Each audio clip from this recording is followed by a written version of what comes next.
Welcome back to another episode of 40 Facts About the 40K Universe. I am your host, Gershwan, and you are watching One Mind Syndicate. Today we continue talking about the Dark Eldar, as we get into the Kabals of the Dark Eldar. If you're new to the channel, subscribe, because we post Warhammer 40K content every single day. And usually we do giveaways monthly. Hint, hint, there's going to be a giveaway at the end of this video, so stay tuned to the very end. And again, guys, if you guys have any other suggestions for topic ideas, or if you have any requests for the channel, please comment down below. With that said, let's get into 40 facts about the Kabals of the Dark Eldar. A Cabal of the Dark Eldar race is an autonomous organization somewhere between a criminal cartel, a pirate fraternity, and a noble household. The Kabals form the primary military strength of the Dark City of Kamara, and are largely responsible for the constant flow of slaves upon which the Dark City feeds and depends for in its people's continual survival. Dark Eldar society once revolved around a smaller number of Eldar noble houses. The scions of these aristocratic institutions plumbed the depths of the hedonism that led to the fall. The Kamarite nobility jealously guarded their position, seeking out and killing any who threatened them or questioned their primacy. The central mass of Kamara, a mind-boggling metropolis of skyscrapers, spires, and pleasure temples, was the province of the noble houses alone. Entry could be gained only by birthright, and elitism was a way of life. So it was for several millennia after the fall of the Eldar. The society of Kamara remained as stagnant and corrupt as its ancient masters. In all likelihood, it would have continued to do so indefinitely, had it not been for the young warrior slave by the name of Azrubel Vek, who brought the old order of the nobility crashing down. Vek's own warrior clique, or Cabal, had prepared for their founder's ascension, sending their agents into every aspect of Dark Eldar civilization throughout Kamara and beyond. In the wake of Vek's uprising, the fickle Dark Eldar adopted the Kabalite system with an enthusiasm born of self-preservation. Sensing which way the wind was blowing, even the surviving Dark Eldar noble houses reinvented themselves as Kabals in their own right, though in their hearts they still coveted the notion of their inherent superiority. Yet none can deny that the Kabalite system has gone from strength to strength. Power is no longer inherited in Kamara. It must be fought for and taken by force. The authors of the Dark City's fate are those who wield the sharpest mind and blades alike. The precarious nature of their position, ensuring complacency, can never take root. In a society as treacherous as the Dark Eldar, a single power-hungry individual soon makes enemies. It is never long before the loner finds a dagger at his throat or feels nerve-searing poisons flowing through his veins. Only those affiliated to larger organizations enjoy any degree of security. There is safety in number, they say, and even in the shadow-haunted twilight realm of the Dark City, this remains true. To kill a Kabalite is to commit a hostile action against an entire Cabal. Regardless of status, sect, or species, few Kamarites are prepared to make such an influential enemy without good reason. And those who do must ensure that they have powerful friends of their own to protect them against the inevitable vicious retribution. Competition for Kabalite membership is beyond fierce, despite the varied and often violent initiation rites that must be undergone. The constant supply of fresh aspirants means that the Kabals themselves enjoy a kind of loose immortality. Each has the might to make its displeasure keenly felt, should it be threatened or slighted. It is unusual for an entire Cabal to be wiped out altogether. Only the Supreme Overlord Vek can visit such a fate upon his enemies without triggering city-wide outrage or inviting punitive violence on a massive scale.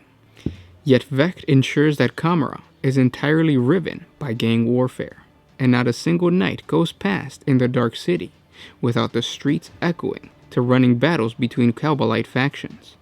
The Archons of the Kabals do not care for the notion of peers.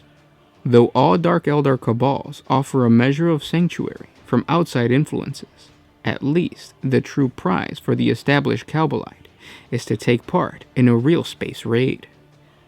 The war with the material dimension is a never-ending campaign of extreme violence against every other sentient race in the galaxy. A successful raid offers the victors not only the twin bounties of slaves and the Feast of Pain, but will also do much for the political standing of those who planned and executed it.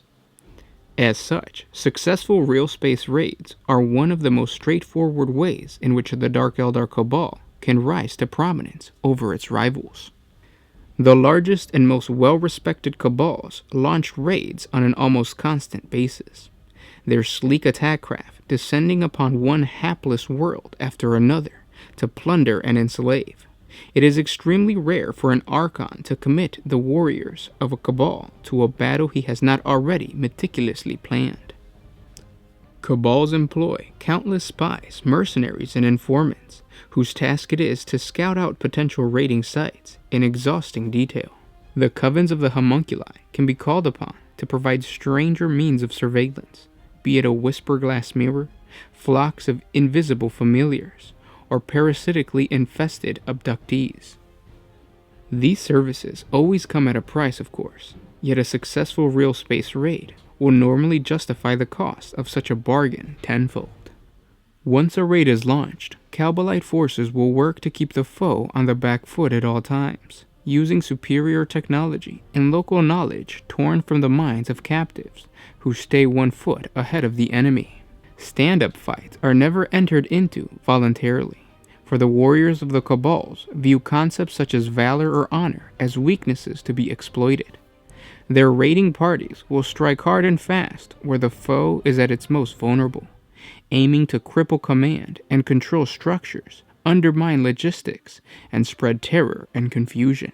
Should an organized response coalesce, the Kabalites will simply fade away and attack elsewhere, aiming above all else to avoid being pinned down in a war of attrition.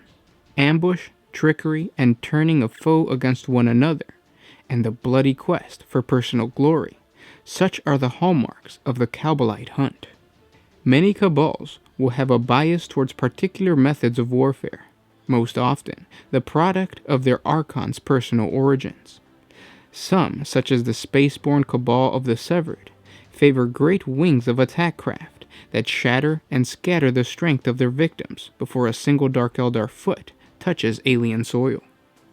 Others, such as the Cabal of the Storm Spite, or the Cabal of the Bloody Scream, favor the deployment of overwhelming firepower, fielding whole squadrons of Ravager gunships and murderous flocks of Scourger mercenaries who pick the foes apart from a distance. Conversely, a great many Cabals prefer to get in close, fighting where they can to feel every hot splash of blood and hear every last rattling breath. Cabals such as the Shuddering Blade and the Silver Fang are especially well known for orchestrating such bloodbaths, and competition is fierce to accompany them in the field of battle.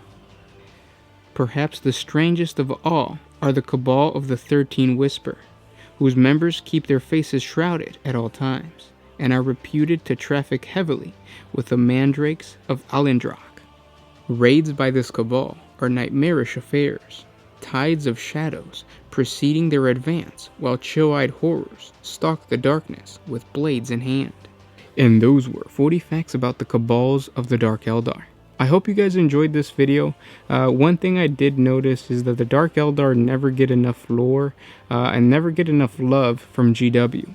Partly because I'm pretty sure the amount of Dark Eldar players is pretty small. Their lore even plays to that. The lore kind of paints them as a small gang. So it's always difficult for me to read the lore and then kind of think of them as a full-scale army attacking, a fortification or what have you. Because Warhammer is all about big-scale wars, yet you have the lore of the Dark Eldar, which specifically states that they're pretty much small gangs who act in concert with each other, but you don't really see them with big raids. I think they're doing a really good job now introducing, I think it's the Inari. So now it's going to be the Eldar, the Harlequins, and the Dark Eldar who can team up and become one race, which is the Inari. And that's really good for all Eldar players, because I'm pretty sure there's more Eldar players than Harlequin and Dark Eldar. So now GW is going to be able to sell more box sets because, or more, I guess, Dark Eldar units and Harlequin units because of this combination of the three, which I think is cool. I like the whole idea of the storyline progressing and a new god being born. Something that we didn't really touch up on that much, but we will in the future. But anyways, I'll stop my rambling because we have a special message for you guys. You say, "What's up, guys?" What's up, guys? It's the Sound Alchemist and Gershwin. Yeah, keep going. I don't know what else I'm supposed to say. The Sound Alchemist and Gershwin here, and we are here to give away an awesome starter box set. Now that 8th edition has rolled around, and you play the, what is it? The Eldar, and you can play Dark Eldar and Eldar, what are they called? The Inari. Inari. So you can play the Inari now and get this awesome box set. In order for you to win this giveaway, simply comment down below. You can comment anything you want, but make sure not to spam the comment section because YouTube will delete all your comments and you will never get a chance to win this. But simply comment, hit the little notification button right next to subscribe to double subscribe to the channel, and like this video. Share this with your friends on Facebook and Twitter if you have an Eldar player that wants more. But yeah, just do those 3 simple things and you can win this guy. Right, Sound Alchemist? For sure. Good luck if you decide to participate. Again, the winner is going to be announced a week from now. Not exactly on Thursday, but somewhere around there. And again, thank you so much for tuning in every single day and just checking us out. Letting us read you the lore of Warhammer 40K. It's because of you that we can give these awesome prizes away, and because of you we can continue to post Warhammer 40K content. Subscribe to the channel if you haven't done so already. Even if you don't want to win this box set for the Dark Eldar, subscribe because we have another giveaway that everybody is going to want to pick up, or win, I should say. Hint, hint, Primaris Marines. So don't forget to subscribe to the channel, share this with your friends on Facebook, Twitter, Facebook if they are a Dark Eldar player. And I'll catch you tomorrow. This was Gershwin with One Mind Syndicate, signing out.